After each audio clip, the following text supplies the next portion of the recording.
Right. Welcome to this next video. In this next video, one of the key things we're going to be focusing on is the differentiation of trigonometric functions or derivatives of trig functions. So for our further studies, it is important to know that in the formula sheet, we are given some of the derivatives, and therefore it'll depend on the type of question that you need to solve, and therefore hence use the derivatives that are given. The derivatives, I've just put in a table here on the side. There's a function that's its derivative. So let's dive right into it. So with this one, we are going to be finding the derivative of this expression. So all we have to do, get into our table, the derivative of sine is cos. We go minus, the derivative of cos is minus sine. And the derivative of tan, as you can see there, is sec squared. So that's as easy as doing derivatives of trig functions. So let's simplify this for ourselves and go plus sec squared. So that's how we'll be able to do that. Let's dive to the next question quickly.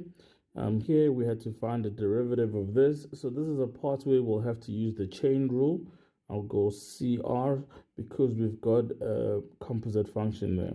So the way that we'll do this, we'll find the derivative of sine. The derivative of sine, as you've guessed, will be cos of 4x. And then we find the derivative of the inner function. So therefore, I'll multiply by 4 there. We then go to our table, find the derivative of sec. The derivative of sec is therefore sec x tan x. Okay, pretty cool to do. The next one as well, we'll come here, we'll use the chain rule again. And therefore, we will do the alpha function. You can see that the derivative of cos of the cosecant is cosecant is minus the cosecant of the inner function, 5x squared, and then times the cotangent of that same inner function, minus 5x squared.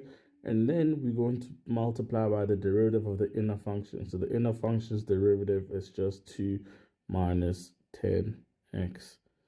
All right, so yeah, quite happy. We should be able to do that quite nicely. Let's try to finish up this video now with more derivatives now.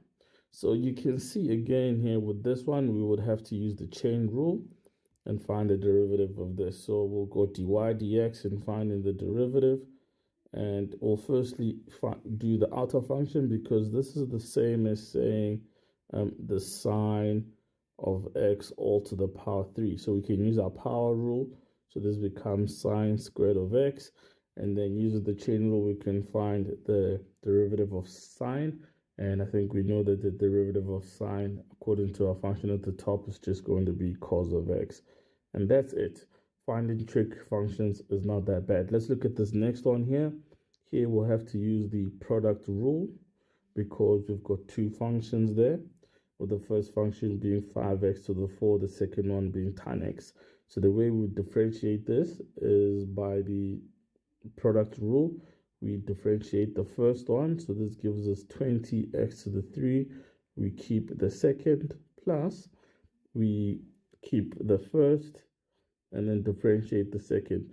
So the derivative of tan is simply sec squared of x.